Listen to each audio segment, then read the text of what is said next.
All right, well, welcome everybody back to the Progressive Auto Sales Arena. I'm David Burrows, and of course, my reliable and knowledgeable and very witty co-host, You, Connor Burke. you buttering me up for something? No, not at Thank you very all. much. Hello. Right, and we're here Good to from see you all. the Hughes Intelligence Canada Hockey Suite, and this is going to be an exciting game here, Connor. Lots on the line. And Packed I stadium. know it playing against your favorite team, the London Knights. The arch nemesis is here. They're in the building Right? after a big win from Dale Hunter, actually. Yeah. Last night or 2 nights ago, anyway. Yeah. 1,000. Congratulations to Dale. You know, all whatever aside. That's a crazy achievement. Like, I think it's only two coaches in the history of the OHL. Right. You gotta wonder. Like, I didn't check to see how old Dale Hunter is, but he's growing. Like at some point, when do you walk away? Do you do it now that you've got your 1,000th game, or because you got that you just keep going? Because like, what else are you gonna do? I don't know. As long as your body allows you to keep traveling with the boys, you know, it's what you love. I'm sure his wife isn't happy, but yeah, well, you never know. Well, you know, it's interesting you bring up his wife. Like, you know, you look at all the coaches. You know, even Al Latang, his wife Christy, and wives of coaches. They really have to be a strong foundation behind or beside these, because they're like the players. There's a lot of traveling going on. There's a lot of time away from traveling. You know, playing throughout Europe and places like that's a lot going on. had a full head of hair back then before he, Probably before he tore it all out. Yeah, right. Yeah, they're here more than anyone too. So especially the coaches' wives, because they're here after the players. They're here before the players. They're drawing up plays. Yeah. They spend a lot of time. Yeah. So kudos to the wives and the spouses, partners, whatever the term is, to the coaches out there. They don't get mentioned hardly ever at all. So we want to make sure that we do that. And congratulations again to Dale Hunter on his 1,000th win.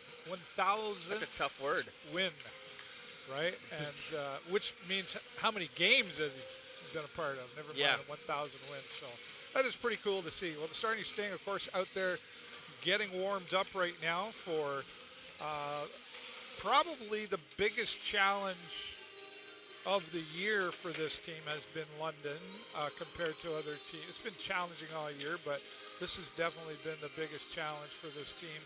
And it's really critical time right now. Connor, talk about why this is so important. We're just on the tail end of a 3-3, and I'm surprised I see Serdicia getting another start, actually. So, yeah, it's so important because this is when you're pushing all your chips in. We got a good win on Friday against Guelph, back-to-back wins, and then it's just kind of the story of the season is no consistency. We couldn't get it done against Flint last night, trailing them, but Sault Ste. Marie's hot on our heels. We'd just like to have as many points as you can. We're in the 7th position, but you're not sitting comfortably. And it's only the top 7 that go, right? Yeah, or so, top 8, right? Or top 8. Sorry. And there'd be, I guess, a buy in there if it was 7, right? But and you know, the last time speaking of the Sioux, which is the last game of the season at home for the Sting, they gave there. You know, I remember coming out in that first period, and we got the first goal on the board, and then it was like boom, boom, boom. This has just been an up and down year for this team.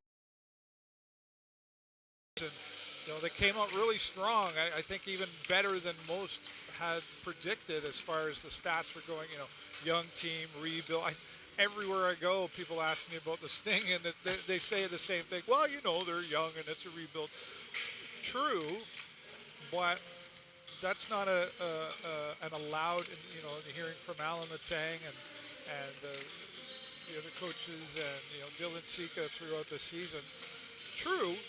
But that's not an allowable excuse. No, gone are the days, I think, of finishing low and hoping for a good player. Like, even if you're going to the first round and you don't want to be the 8th team because you're going to end up playing London, but if whoever you're playing is going to be a powerhouse team if you're going to go out in 4 or 5 games, it's still the experience that these young guys get. Yeah, 100%. Even just in those few games, and experience that these young guys get. Yeah, 100%. Even just in those few games, and not being okay with